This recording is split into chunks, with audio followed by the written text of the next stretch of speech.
Good afternoon. Welcome to the Teachers Retirement System Board Meeting for June 18th, 2020. I'll start with calling the roll. So give me 1 second. John Adler, Yes, I'm here. Thomas Brown, I'm here, Patricia. Natalie Green-Giles, Here. David Gazansky, Present. Russell Buckley, Present. Deborah Penny, Here. Susanna Vickers. Here. Okay, so we have a quorum. And the first item on the agenda is an update from TRS Operations. Kavita Kanwar will give us that update. Good afternoon, everybody. You can hear me, right? Yes. Okay. Recent New York state legislation provides an accidental death benefit in certain cases where a member's death was caused by COVID-19. TRS is making system updates and preparing applications for eligible beneficiaries. TRS's member education efforts have continued during the pandemic period. By the end of June, we will have completed 17 online sessions of getting ready for retirement, serving close to 600 members. TRS has identified approximately 1,200 memberships that will expire by August 31st, 2020. TRS will notify these members by letters beginning in late June. That's it. Thank you. Thank you, Kavita. Patricia, I just want to, on behalf of all the members, I want to thank TRS for all the work they've been doing, keeping the website updated with all the information about COVID, and especially with the COVID law, just helping the members all the time, the emails, the Facebook page, it's all been very helpful. So thank you for all of your work. Thank you. I'll pass that on. Thank you, Deborah. Can I just ask a question? I'm not sure if I directed at Kavita or at Valerie, but at several of the other boards, so it's regarding the COVID accidental death benefits law, which authorizes the systems to make rules for implementation. And at several of the other boards, there have been rules that have been submitted to the board for approval for the implementation. And I just wondered what the status of that was here at TRS. Well, I mean, John, I think that from a TRS perspective, we're following the law as it's written, and any policies or procedures that we're putting in place, as the executive director, even in the legislation, it mentions that the executive director, for instance, has some authority. So we're just following what the law says. We're not doing anything that's outside of what the legislation calls for, that we would have to come to the board for. We don't believe. I see. Valerie, if you want to speak, that's fine too. Yeah, I'm unmuting myself. Yes, that is it. The law is actually fairly precise in terms of what is required. There was some discussion on process, but internal procedures for reviewing the applications. But that is something that we typically do through just procedures, and internal processes, and don't bring those to the board. As you know, our whole process this is an accidental death benefit, but processes involving potentially the medical board are just different at TRS than they are at the other boards. And I would also mention that NYSER's bylaws require that they bring those things to the board, where our bylaws don't have such a requirement. I understand. So can I just ask a question? Are you planning to, for those members who don't have COVID listed as a cause of death or contributing to death on the death certificate, are you planning to require more than a medical provider certification, such as documentation beyond that, or not? I'm just curious because that's been an issue. Well, I think the legislation is clear that as long as they have, certification from a medical professional, which they outline in the legislation, then we can accept that as proof that the death was caused or contributed by COVID. Thank you. Mhm. Correct, Valerie, just right? Yes.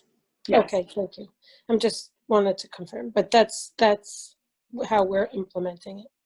Appreciate it. Just wanted that information. Thank you. Okay, thank you. All right, so next on the agenda is a report from the actuary. Sherry? Thank you, Patricia. I don't have share screen abilities. I don't know if I can be authorized to do that, or Liz can help me pull up my report. Liz, do you want to pull up Sherry's report? Or you can give me share screen abilities. Okay.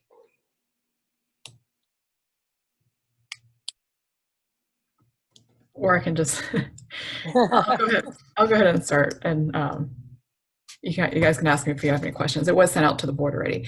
So there was 8 fiscal notes that went out since the last time that we met.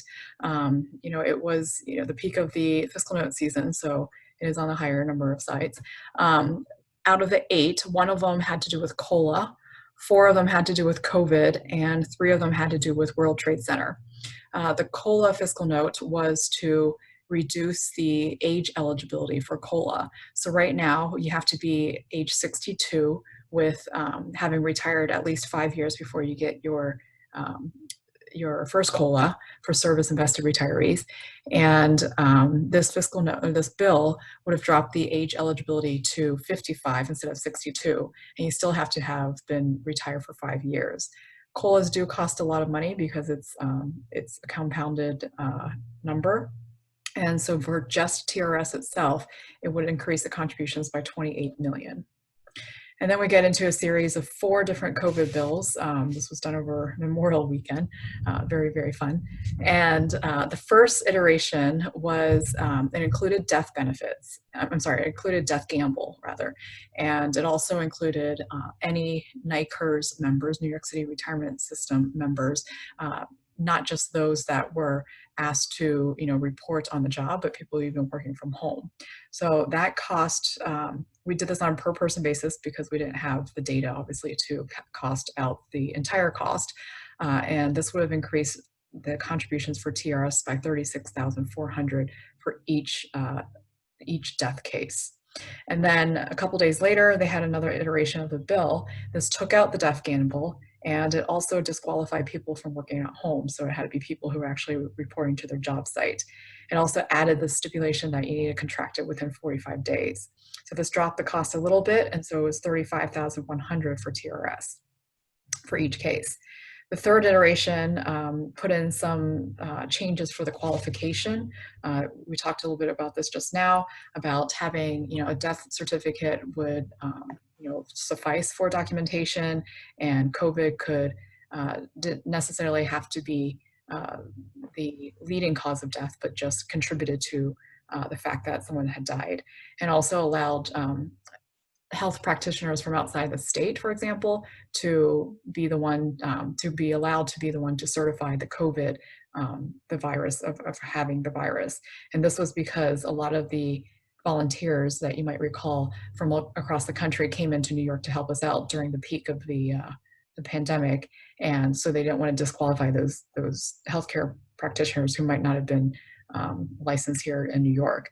And also, for I think some of the teachers who might live across the river in New Jersey, allowed the health practitioners over there to certify the death as well. And because this affected just the qualification, it didn't really affect it affected the number of people who would get it, but not the amount that they would get. And so because we're doing this on a per cost basis, per person basis, it didn't actually affect the numbers. So it stayed at 31,100. And the fourth iteration, which was the one that passed, included a sunset, so to speak, of having, to basically lop this off at December 31st, 2020. So if the death didn't occur by then you wouldn't qualify for it. Again, because it affected the qualification, not the amount of benefits, it didn't affect the cost, and it remained at 35,100. The last three fiscal notes had, again, to do with World Trade Center. The first one was allowing an online submission to attest to filing for the notice of participation. So right now it's only done through hard copies, but this would allow it to be done online. There was, we foresee an increase or decrease in the cost depending on the retirement system that we talked to, but it ended up being de minimis, either the increase or the decrease.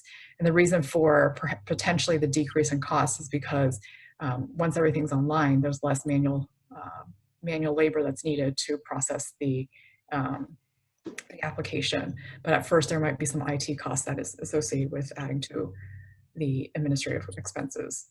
The next two actually had to do with people who volunteered during the rescue, recovery, and cleanup during 9/11. If they weren't members before and then they subsequently became members, then this would allow them to, it would have been presumed a World Trade Center disability or death. And this would cost $37,900 in additional contributions for TRS if it was a disability case. And if it was a death case, it would cost $32,400. The last fiscal note is very similar. It's just saying that if you were a federal sworn agent, that you weren't a NICERS member at the time of 9/11, but you participated in the rescue, recovery, and cleanup, and then subsequently became a NICERS member, and allowed you that presumption as well. And so the cost remains the same, $37,900 for disability and $32,400 for death. Thank you, Joan. Answer any questions if there are any. Okay, thank you. We're going to take a little pause and we're going into executive session now. Do I have a motion to go into executive session? So moved. Tom Brown, so moved. Thank you, Mr. Brown. Susanna Do I have a Vickers. second? Thank you, Susanna Vickers. Any discussion? All those in favor, please say aye. Aye. Aye. Thank you. Any opposed? Okay, and abstentions?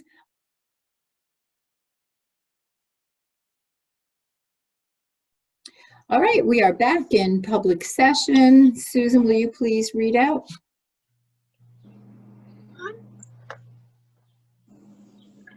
You're on Susan, mute. you have to unmute. Susan, unmute. Unmute. Oh, shoot. And then I lost myself. And it was a great report, too. Wasn't it? Where I am. But can you hear me? You can't. Yes. Yes. Okay. In executive session, 3 investment renewal contracts were discussed. Consensus was reached, which will be announced at the appropriate time. There was a discussion on the expense ratio within the variable funds. Thank you, Susan. Okay, Patricia, the executive director's report. Okay, so next on the executive director's report is the next meeting, and it's been suggested that the next regular meeting of the Teachers Retirement Board be held on the third Thursday of the month, September 17th, 2020. So we should all mark our calendars. Next on the executive director's report is the resolution, the authorization to the controller of the City of New York to invest certain QPP funds. Patricia, please waive the reading. Okay, Okay, do we have a motion to approve that resolution of the authorization to the controller of the So city? moved. So moved. Mr. Brown, do we have a second? Second. Thank you, Mr. Kazansky. Is there any discussion? All those in favor, please say aye. Aye. Aye. Thank you. Any opposed? Okay, great. Motion carries. okay, next on the executive director's report is the authorization to the controller of the City of New York to invest certain tax-deferred annuity funds. Again, please waive the reading. Okay, thank you. Do we have a motion to approve the authorization to the controller of the City of New York to invest certain tax-deferred annuity funds? A So motion, moved. please. Thank you, Mr. Adler. Do we have a second? Second, Tom Brown. Thank you, Mr. Brown. Any discussion?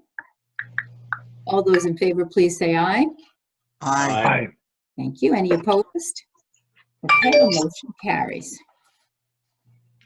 Next is to authorize the continuation of basis point fee for variable annuity programs. Whereas the teacher's retirement system currently applies an expense fee of 18 basis points annually, 1.5 basis monthly, to all qualified pension plan and tax-deferred assets in the variable funds of the TRS tax-deferred annuity program to cover certain administrative fees associated with the operation of the variable funds.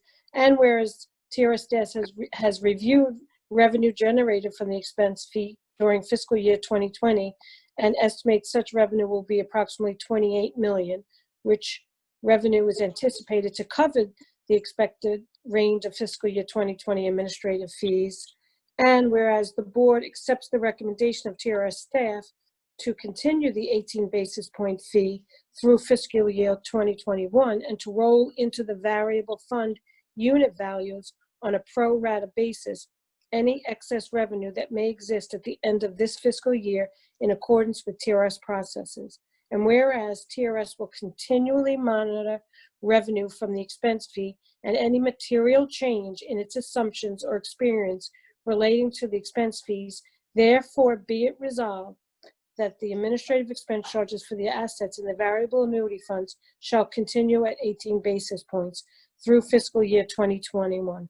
And be it further resolved that any excess fee revenue that may exist at the end of the fiscal year 2020 shall be rolled into the variable fund unit values on a pro rata basis in accordance with TRS processes. And be it further resolved that the TRS staff shall continually monitor and review revenue from the expense fee and shall notify the board of any material changes in assumptions or experience that may impact the expense fees.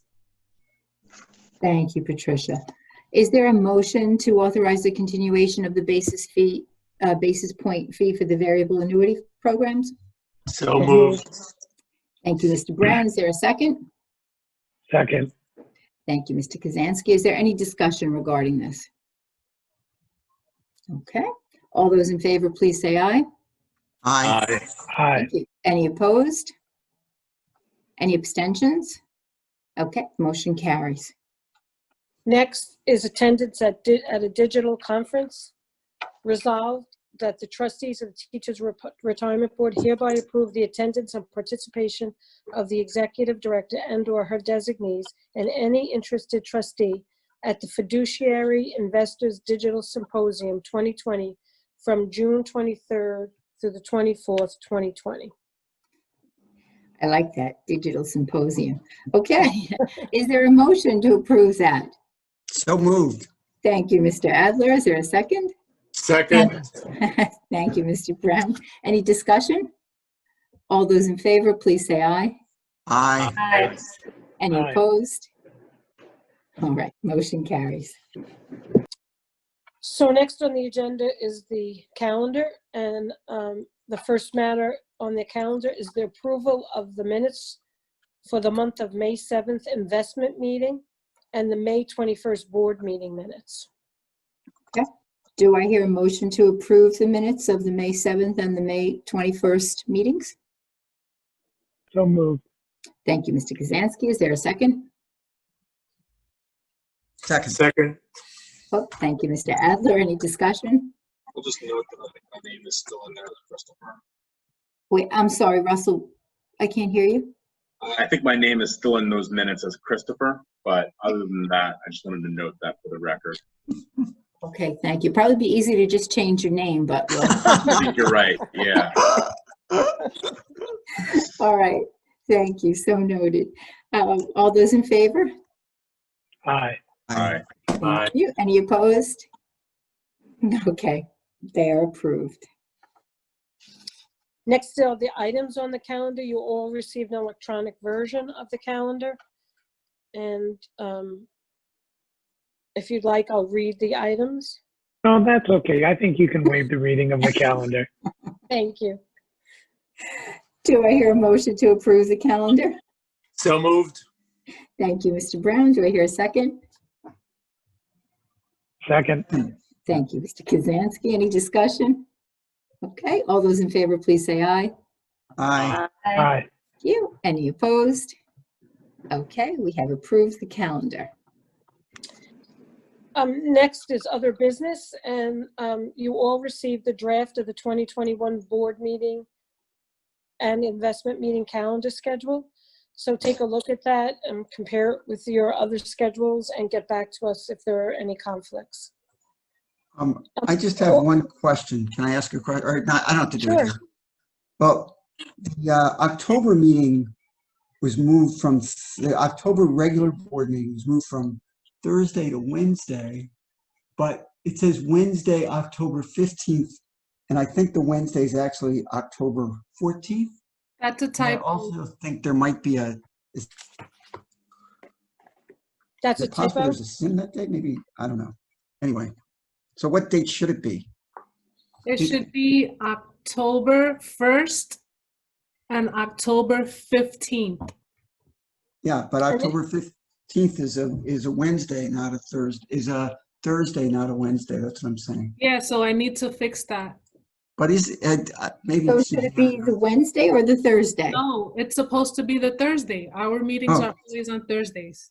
so Well, that so it's just unless- Thursday, unless- October 15th. Yes, Okay. unless there's, October. yes, I'm sorry. Unless there's a conflict, then we will switch the dates, but our meetings are usually always on the first Thursday and third Thursday. Yeah, I think that's fine. Right. That was the thing I was unclear. Perfect. Thank you. You're welcome. Okay. All right, great. So Also, I just wanted to let the board know that the 5 executive directors and their general counsel met with the new director of the law department. We, wanted to meet and talk about some issues that we were having with communication with the law department. He was very receptive, and he is going to he wants to work on making sure that we have frequent communication so that, we're able to discuss all the issues that impact the retirement systems. So it was a very good meeting. Great. And that's it. Okay. So next on the agenda are questions and comments from the public. So if you're a member of the public, if you could raise your hand on your Zoom meeting to let us know if you have any questions or comments. And Liz, if you see any hands raised, let us know. They left. They left. Yep, Well, we should have made clear we were coming back, I guess. I did. I told them Oh, we all were right. coming back. Okay, Yeah. all right. So then they're seeing no questions or comments from the public? Okay. All right. Do I have a motion to adjourn? So moved, Tom Brown. Thank you, Mr. Brown. Do I have a second? Second, Susanna Vickers. Thank you, Suzanne. Any discussion? All those in favor of adjourning, please say aye. Aye. Thank you. Any opposed? Okay, we are adjourned. And thank you, Madam everyone. Chair. Thank Bye, you. everybody. Thank you. Be Bye, good. all. See you in September. Yeah, it's the Oh, last yeah. board Have a meeting. great summer, folks. September.